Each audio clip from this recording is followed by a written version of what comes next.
Well, hello and welcome to the first hospitality internship podcast. I'm Professor David Jones, and I'm very excited to be here with Dr. Lisa Kane and Tim Floor.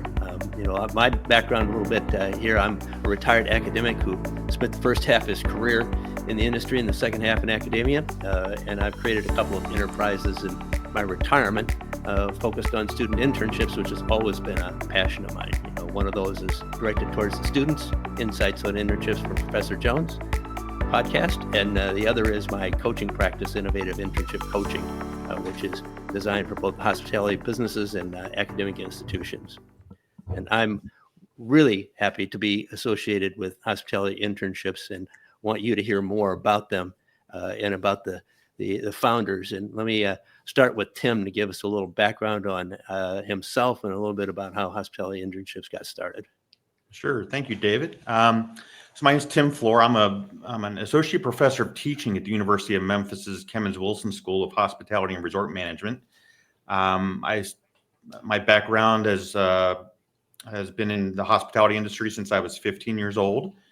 I got started washing dishes at a restaurant in Omaha, Nebraska, and somehow continued to work my way up the ranks in the restaurant industry, and graduated from the University of Delaware's Hotel, Restaurant, and Institutional Management program in the mid-90s. Started my career in the hospitality industry, managing in resort areas in Maryland, Delaware beaches, and eventually moved to New York City, where I was there for about 7 years. Transitioned into academia in 2011 at Drexel University in Philadelphia, and really found my calling there.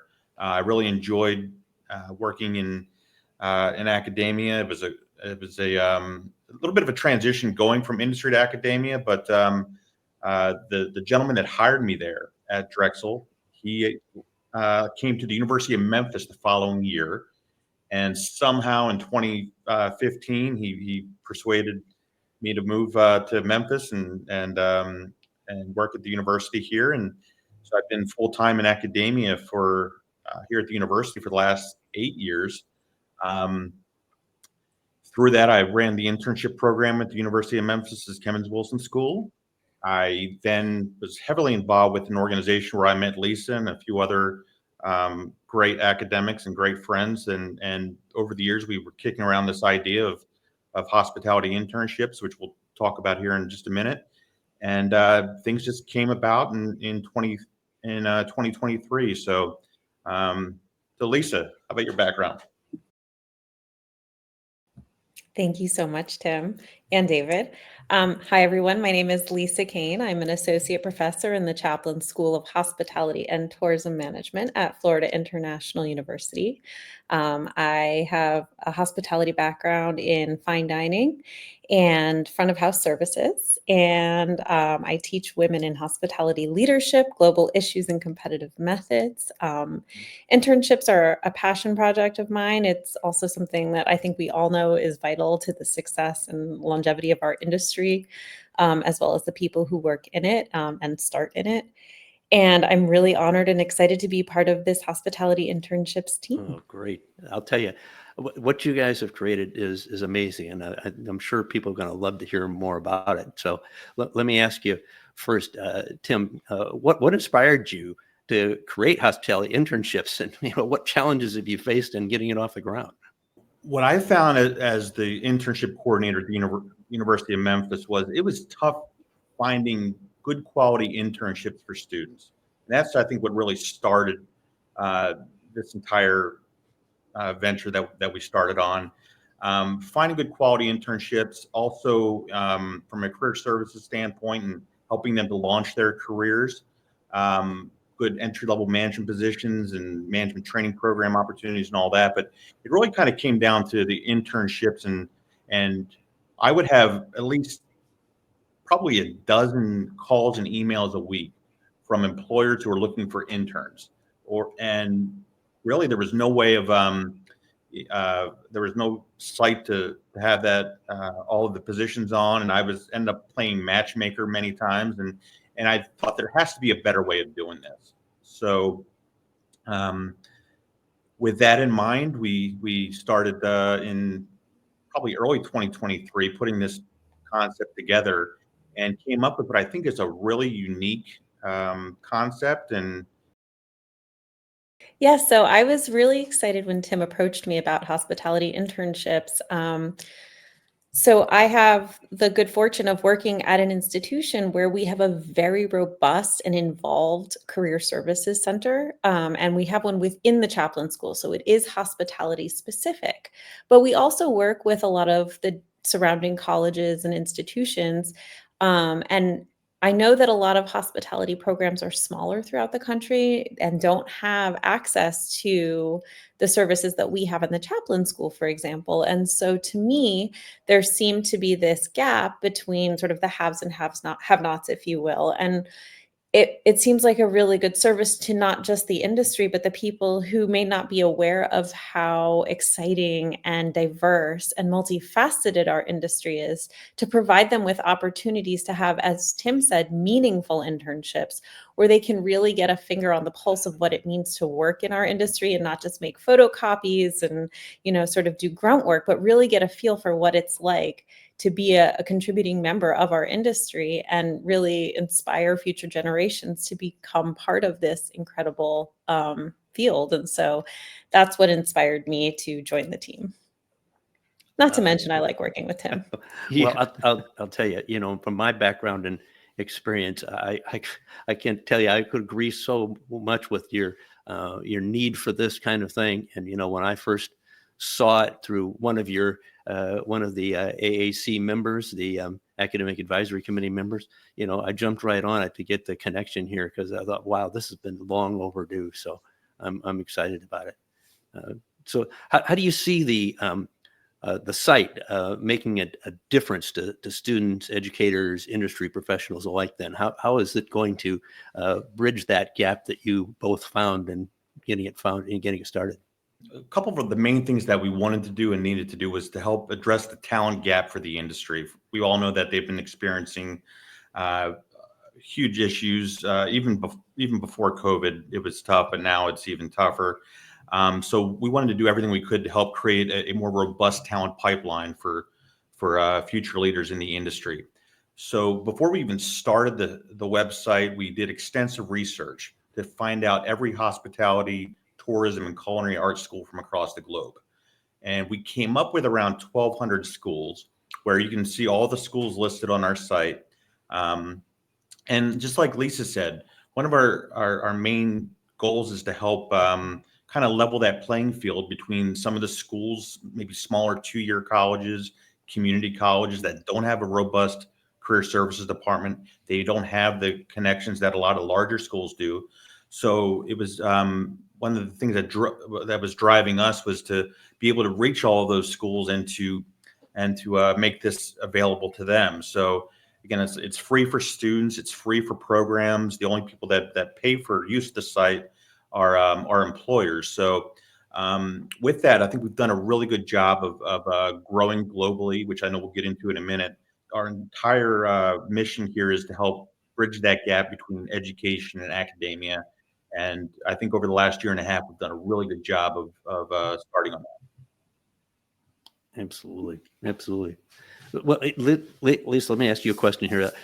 How does your academic expertise influence the way hospitality internship serves both the students and industry?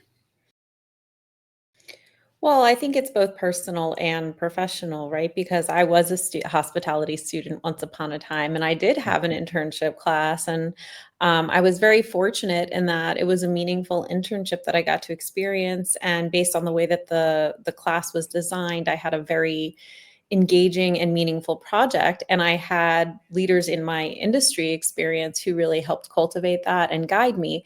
But I also know that that's not always the case. And I think part of the goal for this is to really make sure, that we're seeing our future students and maybe people who aren't necessarily as aware of what the hospitality industry has to offer, showcasing what our industry has for them so that they can get involved, and so that we move away from an accidental industry, as I like to call it. I am a perfect example of that. I started working in a restaurant because I didn't know what I wanted to do, and I had just moved home after a recession, and um, my mother was like, "Go get a job at a restaurant while you figure yourself out." And then I realized I loved it, so then I pursued a master's degree and then earned a PhD. But if I hadn't been bored, if I knew what I wanted to do, I might not be in this industry at all. And I think that happens to a lot of people. And so finding ways to reach a younger population, high school students, maybe even middle school students, is also something that we're looking to work toward in the future. And I think that, I went to a women's college for undergrad, and it was very socially progressive and very socially aware. And I think that's just part of who I am. I'm concerned with maybe people who don't have the same access to opportunities. And I want to make it so that anybody who wants to pursue a career in this industry is able to find something meaningful in the future. So that's how I came into this. Well, I'll tell you, both of you, so impressive that you started off in basic roles, servers and dishwashers, and and look where you are today. That is a real tribute to your passion for the industry for sure. And Tim, I know you've had a unique journey in hospitality education and leadership. So how's that shaped your vision for this project? Well, I think my first position in academia, I was actually brought in as a director of operations at Drexel University in their culinary arts program. And Drexel has a really good co-op program. That's what they're known for. And so I had an opportunity to work with a lot of the partners with the program and a lot of the employers, and was able to see firsthand what what a good quality program looks like. And I've kind of seen every aspect of internships, from really, really bad internships, and quite frankly, some internships I've had to pull students out of. If it wasn't a good work environment, it wasn't either a safe work environment, or it wasn't meeting quality standards, I would pull them out and tell them, you don't have to complete this. And that's when it clicked with me as I transitioned to University of Memphis, was that the employers need help as well in putting together good programs. Not every employer has a structured internship program like the Disneys, Marriotts, and the Hiltons of the world.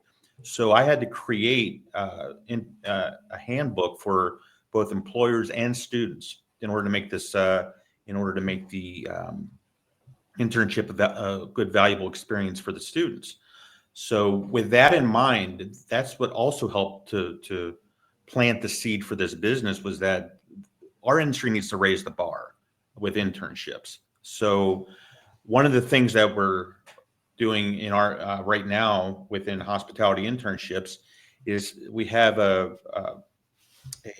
subcommittee that's working on developing global standards for our internships. So we're working with a great company called Intern Bridge, and it's a small boutique company that basically helps companies create internship programs. So one of the things that we're doing as companies are coming on board with us is we're making an investment in them as well, and having them go through this workshop, these trainings, so they can have the tools and resources to be able to develop a program if they don't already have one. So with that in mind, that's it's one of the things is balancing quality programs and having those positions available with getting students on the site. So the challenge of dual customer acquisition, like we've had over the past year and a half, that's really been one of our biggest challenges. Is students aren't going on unless there's jobs, and the jobs don't want to come on, and they don't want to be part of our site unless there's students there. So we've done a pretty good job of balancing that. Quite a delicate balance at times, but that's probably been our biggest challenge. Well, that's for sure. Yeah. I mentioned earlier that, I got connected to you through a member of the academic advisory committee. And, I'm really proud to be on a part of that in the sessions we've had on that. And, Lisa, I wonder if you could tell us a little bit more about how you envision the role of that academic advisory committee in driving the success of this initiative. Sure. So, I think we've all seen from leadership studies and classes and books that you're as good as the people you surround yourself with, right? And having a robust academic advisory committee really allows us to tap into the knowledge and expertise of people from different institutions across the country, across the globe, institutions of different sizes with different capacities for accommodating their student bodies, and making sure that we're really catering to their niche students, right? Because no university boasts the same demographic of student makeup, right? And so, how do we then cater to a global industry of students, a global industry, period, and then make sure that we're really hitting all the marks? And the only way I can think of to do that is by surrounding ourselves with these really intelligent, informed, and engaged individuals who can tell us what we don't know, because we're only as good as what we know and with our reach. So the more we expand that, the easier it's going to be for us to help everybody else make our industry a greater success in the future. Absolutely. And I've been impressed with the global nature of it. As you both know, my background and teaching both in Hong Kong and in Singapore in my career, I think it's really great to see an organization that's incorporating all of that within it and trying to reach all those markets in the process of things. Because that's something we definitely need, no doubt about it. So Tim, in thinking more about the future of what's going to happen with this podcast, what are some of the global initiatives that you already have underway that you plan to integrate into the stories of these episodes? So from the very beginning, we wanted to have a podcast that where we can engage students, employers, and industry leaders from across the globe, and also to help with that our overall goal of bridging that gap between education and academia. So we really are quite confident that this podcast is going to help amplify our global initiatives, bringing in people from all across the globe. For example, we're working with a task force in Africa right now through one of our partnerships with an organization called EduServe out of Uganda. They have 200 students who are looking for global internships, and we worked with one of our other partners, Lee Cockrell, who former VP with Disney, who was gracious enough to offer professional development, his tools and his program. So we're really getting a lot of buy-in from all over the globe. In Africa, we have a few people there right now as part of that task force who are branching out and engaging with different resorts and different educators and programs in that area. And that's really what it's going to take to grow globally. There's a lot of schools out there, over 1,200, and that's the ones that we know about. We're still adding about 5 or 10 schools a week as they come up, and ideally, we'd like to have a member of our academic advisory committee represented from each and every school. As Lisa said, we surrounding ourselves with the smartest people and most passionate people we can has been one of our goals. So, the larger this academic advisory committee is, the better. And with that, we're also starting our industry advisory committee, which is helping us to grow globally as well. It not only goes from the corporations we're working with in Africa and Europe and Asia and actually now South America as well. But that's how we're going to get there globally, by engaging with the employers. Hopefully this podcast is one of the tools that we can use to reach every corner of the earth. And ideally in the future, we'd like to have like regional podcasts where some of our academic advisory committee members will be able to take over podcasts in more of a regional fashion to be able to engage employers and educators and students more on a local level. And so that is probably where we hope to be in the next couple of years. And starting with this one, of course, we don't want to overwork you too much, Dave. So we'll get started with that. Absolutely. I've always been impressed from the beginning when I heard you were working with Lee Cockrell, because he and I worked together at the downtown Chicago Marriott in my first hotel job back in the late 70s and early 80s. And I was always impressed with Lee. He was the director of food and beverage back then in those days. So he's done a great job out there. Done a great job out there.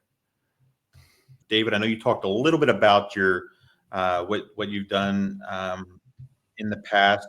If you could just go a little bit further into your background, talk about your innovative internship coaching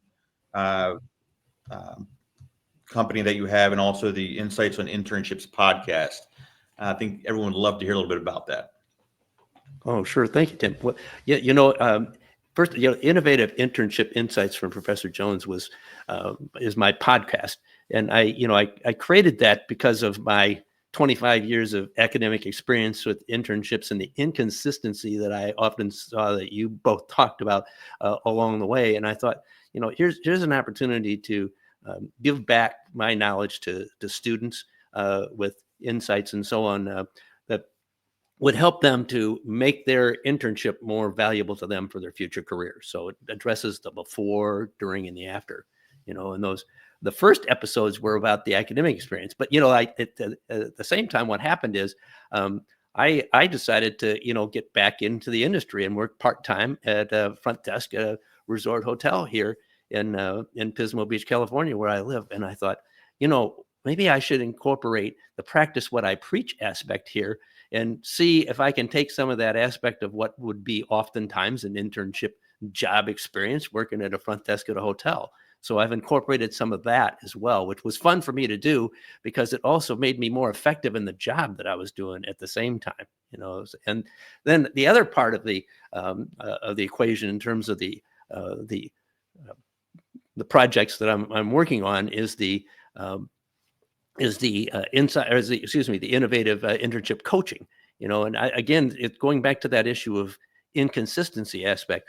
What I'm trying to offer is something for smaller businesses, franchisees, smaller hotel groups, and so on that don't have necessarily the middle management capacity to be able to do an internship in the way it ought to be done in the process, and be able to work with them to either design it or to actually supervise some of those the students that they may have there, and help them with that process of things to be able to create that middle management that is a void out there that I think is important in the process. And maybe they're future leaders. So that's sort of the way the two come together. And again, it's putting my passion back for what I learned over the years in internships and trying to keep it going so that it doesn't retire. What does the person tuning in, what are they going to see each and every week from us? Well, I think the key element of these are going to be, if we're talking about someone from the industry aspect of it, is to really present their key points as to why they should be a preferred employer. Why do you want to come and work for them in an internship, and then hopefully they're looking at this as a career opportunity from that. My experience in particularly in Singapore, where we launched a new program in hospitality business and working with industry there, one of the keys that we had was that we wanted the students to be looked at as being a future manager within the companies that they were doing their internships. And we were very successful at that because we set a structure together in the process of things. So I think that's important to hear what they're doing and presenting that. And when it comes to the academic folks from the Academic Advisory Committee, it's really talking about how their programs are creating that link to industry and what they're doing with it and some of the innovative ideas that they have that we can all use. So David, tell us about some of the industry trends that you're seeing that we'll also be talking about during the podcast. Well, I think you hit it on the head earlier when you talked about globalization. I think that's a key element today with all the technology we have and so on. I think and with the labor shortages we have around the world, I think the need for middle management talent and to be able to find people who can be able to relate to that issue and be able to work with people to teach the younger folks coming up, if you will, or the rest of the staff how to deliver that message. And then to have a passion to stay in the industry. That's one of the challenges I think that I've seen over the years is, I remember a survey that was done when I was a faculty member at UNLV many years ago that said over half of the students 5 years later weren't even in the industry anymore. And I think we need to be able to bridge that a little bit more. And I think globalization is a big factor on that. And then I think there's another issue is that the big guys out there, the Marriotts, Hiltons, and Hyatts, they all have great resources to do that. But there's lots of today, even those that may have some of the brands of those companies over their door, that are the smaller management companies and so on, they don't have all those same resources, and to be able to give them, some of those tools to be able to connect with the students to give their pitch as to why they can do the same kind of thing under their same roof. And, why don't you come and do an internship here? Well, I'm certainly looking forward to participating in these podcasts. I know that our viewers are going to get a lot out of it. In fact, Tim, if you wouldn't mind telling us what you think the main takeaways will be for our participants, I'm sure they'd love to hear it. Certainly. I think the main takeaway is going to be that internships are not merely just a stepping stone or check of the box as you're graduating from your school, but a transformative experience that is going to help shape the rest of your career. So our goal in connecting industry and academia is going to be to help increase not only the quantity but the quality of the programs that are out there. And on our site, which not only offers internships but management training program opportunities, entry level management positions, and also newly creative positions of apprenticeships. So we're working with a couple different organizations right now that we'll talk about more in the podcast that are offering registered apprenticeship programs across the United States. So, and knowing that all these positions that play a complementary role in the talent pipeline for our industry. So we are really excited that we're going to be able to bring in some of the top executives, HR professionals, talent scouts, and also some of the top minds from academia as well, who are going to together, I think, create this community of practice within the hospitality internships community, which is going to help to have stronger candidates and students coming out of these programs, invest and through professional development opportunities, workshops. Everything that we're doing is geared around student success.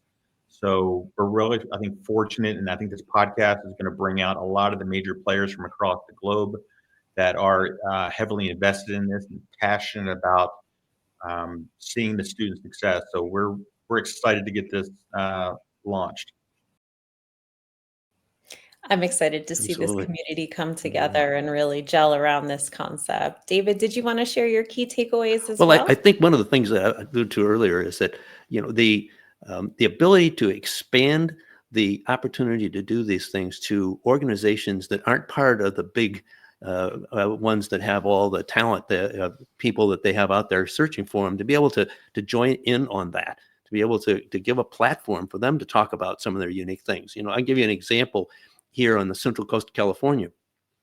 They don't have necessarily the resources of some of the universities that we've been associated with here to draw talent from. Yet these are properties that would be very attractive for a student in the hotel with a hotel interest to do an internship in, and they don't have a vehicle to be able to project that out to them and show them. So I think this is an opportunity for them to come in and sell themselves on that without having to travel around the world, and that isn't necessarily very feasible for them. So I think it's a great opportunity to get to a whole new market of particularly in the hotel, but I'd say in the meetings industry too, that aren't necessarily easily accessed by the students themselves, and for them to get those kind of students in there and improve the quality of the people they have.